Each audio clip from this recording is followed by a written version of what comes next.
What's up, guys? Welcome back. I'm excited to have you here. Don't forget to like and subscribe, comment, connect, follow, do whatever you do on the platform you're on. So I wanted to do something a little bit different today because I forgot to line up a guest for this week, so I don't have an interview for you.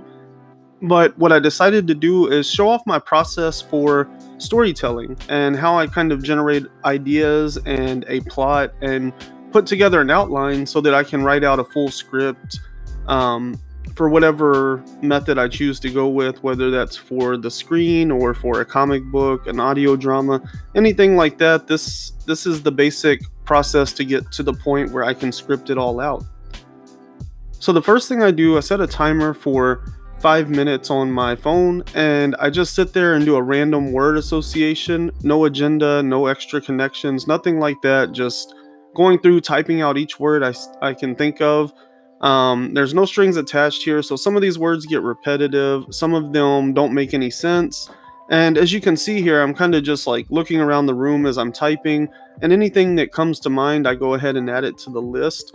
The images on my TV do randomly switch out, so some of those random words do come from just images I see up there that kind of inspire me. So that's the process I come up with for finding ideas. The next step to that, I kind of go back through my list and I take out any words that are repetitive. I take out any words that just have a complete disconnect from everything else in the list, and don't make any sense. And I'm not necessarily looking to find all my themes, but I'm trying to find a pretty concise list. I think here I went ahead and just tried to even it out to about 1 page. And so any like extra words, things that just don't make sense, they get cut from the list. And that way I have something that is like pretty short and succinct. So at that point, I kind of go back and I look over the list and I just kind of read these words to myself over and over and over again.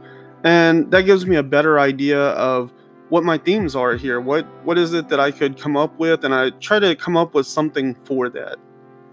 And so then I come down here to the next page and I go through and I kind of write out kind of like a concept. I kind of conceptualize some of those words and those themes and try to come up with just like something super loose, a very short paragraph, a few paragraphs, just something that gives me an idea of like what these themes and what these words could mean if I connected them together.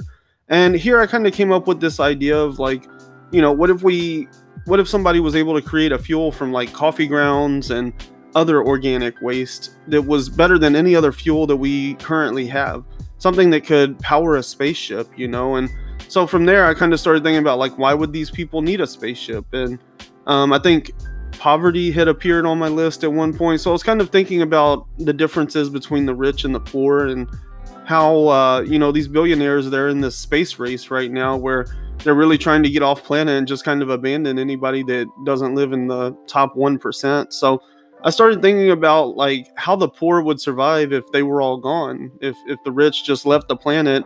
And that kind of led me down this path of sort of class warfare and looking back at, 2008 roughly, when we kind of had this big shift in perspective over as to like how the rich live and the Wall Street stuff and everything like that.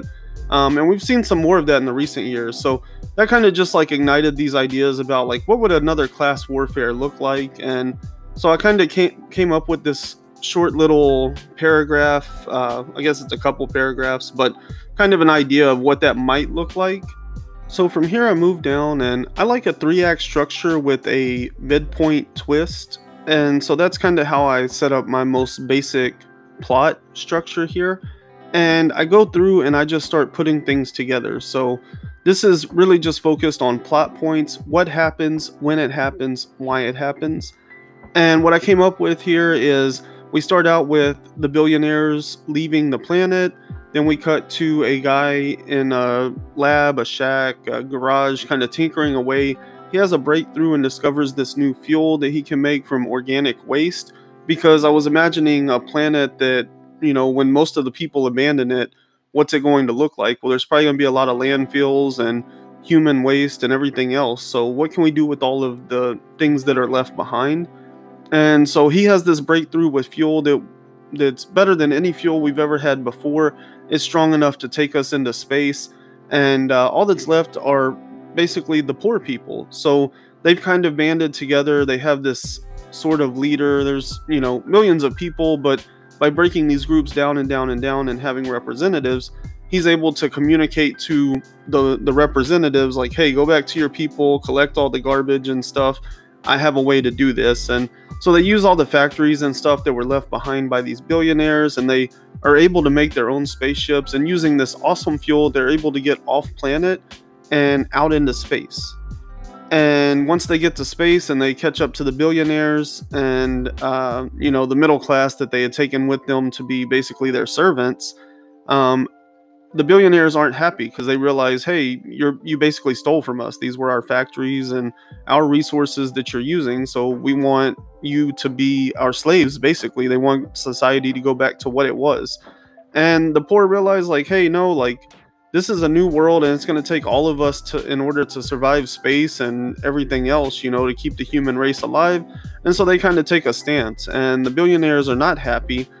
Of course, they have weapons on their spaceships, because why wouldn't they?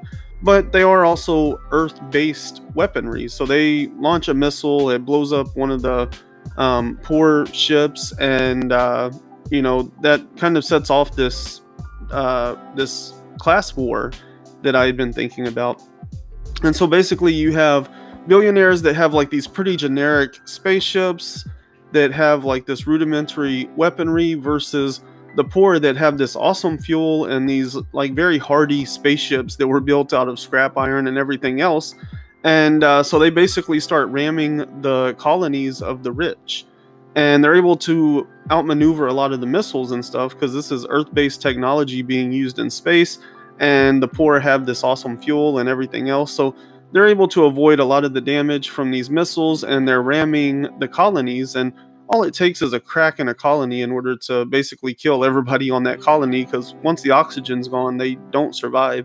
And so it kind of comes to this truce moment where the rich realize that they're going to lose everything if they keep trying to fight against the poor.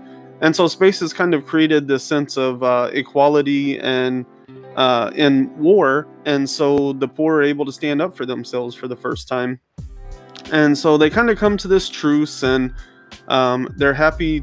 They're not happy, but they kind of create like this agreement and stuff that will help kind of reorganize society to give it more equality and equity for all, so that they can generate this utopia and help humanity continue beyond just being bound to the earth.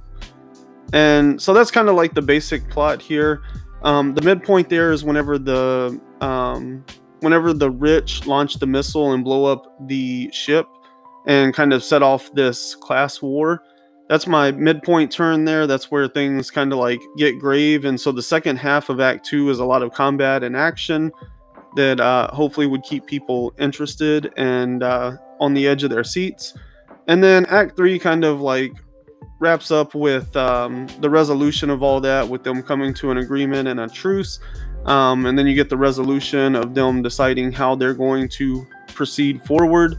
And I leave it with a nice little cliffhanger at the end, like, how long can utopia last? So that gives me the opportunity to come back to this story and do a sequel or something later down the road with it, where we look at how utopia can fall apart over time. Maybe it's 15, 20, 30, 50 years in the future or something. And, they created this utopia where everybody had equality, but what happened? And so that's pretty much how the plot would play out. And then I don't get into the full script here, but I did want to touch on some points with that.